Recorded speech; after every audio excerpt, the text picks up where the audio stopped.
Big pass விட்டு வெளியில வந்த கலையரசனுக்கு ஒரு எபிசோடுக்கு இவ்ளோ பணம் கொடுத்திருக்காங்களா?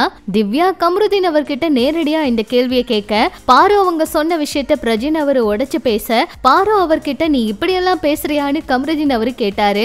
அதுக்கப்புறம் பாரு, நீங்க 4 பேர் தான் என்னோட போட்டியாளர்கள், அதாவது என்னோட எதிரிங்கிற மாதிரி இப்போ வைல்ட் கார்டு போட்டியாளர்களை பத்தி பேசினது என்ன, வாங்க என்னாச்சுங்கிறத பார்க்கலாம். பிக் பாஸ் நிகழ்ச்சியை விட்டு கலையரசன் அவர் தான் வெளியே வந்திருக்காரு. சொல்ல போனா கலையரசன் அவர் எவிக்ட் ஆனதுக்கு அப்புறமா வீட்டுக்குள்ள வைல்ட் கார்டு போட்டியாளர்கள் போயிருக்காங்க. ஒரு எபிசோடுக்கு அவருக்கு 2 லட்சம் வரை சம்பளமா கொடுத்தாங்க அப்படின்னு சொல்றாங்க. 28 நாள் அவர் உள்ள இருந்திருக்காரு. அப்ப அது வரைக்கும் இவருக்கு ஒரு நாளைக்கு 2 லட்சம்னா இந்த 28 நாளுக்கு கணக்கு போட்டு கொடுத்திருக்காங்க அப்படிங்கிற மாதிரி தகவல் வெளியாகி இருக்கு. அது மட்டும் இல்லைங்க, வெளியில வந்ததுமே கலையரசன் அவருடைய பேட்டிக்காக எல்லாரும் வெயிட் பண்ணிட்டு இருக்காங்க. வீட்டுக்குள்ள அவர் பேசின சில வார்த்தைகள் இதெல்லாம் ரொம்ப தப்பு அப்படின்னு எல்லாம் கூட கேள்விகள் எல்லாம் கேட்க வெயிட் பண்ணிட்டு இருக்காங்க. சோ என்ன சொல்ல போறாரு, நடந்த உண்மை என்னங்கிறத வெயிட் பண்ணி பார்க்கலாம். இப்படி இது ஒரு பக்கம் இருக்க, பிக் பாஸ் வீட்டுக்குள்ள போனதுமே ஒவ்வொரு போட்டியாளர்களும், அதாவது வைல்ட் கார்டுல போனவங்க எல்லாருமே போட்டியாளர்களை வெளுத்து வாங்கிட்டாங்கன்னு சொல்லலாம். திவ்யா அவங்களும், நீ உன் கூட நடிச்ச ஒரு நடிகையை பத்தி சொன்னல, அது நான் இல்லல்ல அப்படின்னு கேட்கும்போது கமருதீன் அவரு நீ இல்ல அப்படிங்கிற மாதிரி சொன்னாரு. அந்த இடத்துல அவங்க தெளிவுபடுத்திட்டாங்க.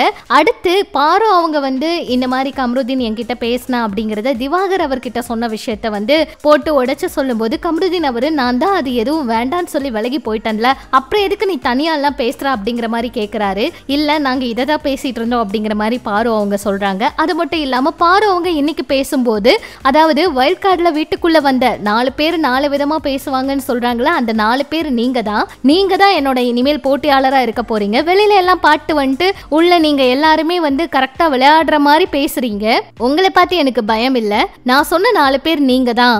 நாங்க இப்படிதான் விளையாடுவோம். எங்களோட விளையாட்டு சரியாதான் போயிட்டு இருக்கு அப்படிங்கிற மாதிரி பாரு அவங்க சொல்றாங்க.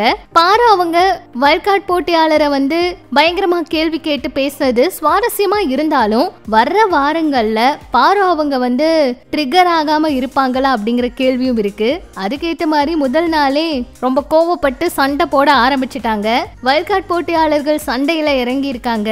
சோ கேமை இன்னுமே பயங்கரமா கொண்டு போக போறாங்கன்னு நினைக்கிறேன். சொல்ல போனா இப்பவே ரொம்ப சுவாரஸ்யம் அதிகமாயிருச்சு. ட்ரிகர் ஆகாம இருந்தாங்கன்னா கடைசி வரைக்கும் வருவாங்க, இல்லைன்னா எவிக்ட் ஆகி வெளியே வருவாங்க அப்படிங்கறத எல்லாருடைய கருத்தாவும் இருக்கு. இருந்தாலும் இவங்க வீட்டுக்குள்ள போனா கேம் கண்டிப்பா சுவாரஸ்யமாகும். இவங்க இந்த கேள்விகள் எல்லாம் கேட்கணும், இவங்க இப்படிதான் விளையாடணும் அப்படின்னு ஒரு பிளான் பண்ணி தான் இவங்களை வீட்டுக்குள்ள அனுப்பியிருக்காங்க. சோ என்ன நடக்க போகுதுன்னு வெயிட் பண்ணி பார்க்கலாம். இப்ப இந்த பிக் பாஸ் வீடு எவ்வளவு சுவாரஸ்யமா இருக்கு, நீங்க பார்த்த வரைக்கும் உங்களோட கருத்துக்கள் என்னங்கிறத ஷேர் பண்ணுங்க. இன்னும் இது போல பிக் பாஸ் அப்டேட் தெரிஞ்சுக்க நம்ம சேனல் கூட இணைஞ்சிருங்க.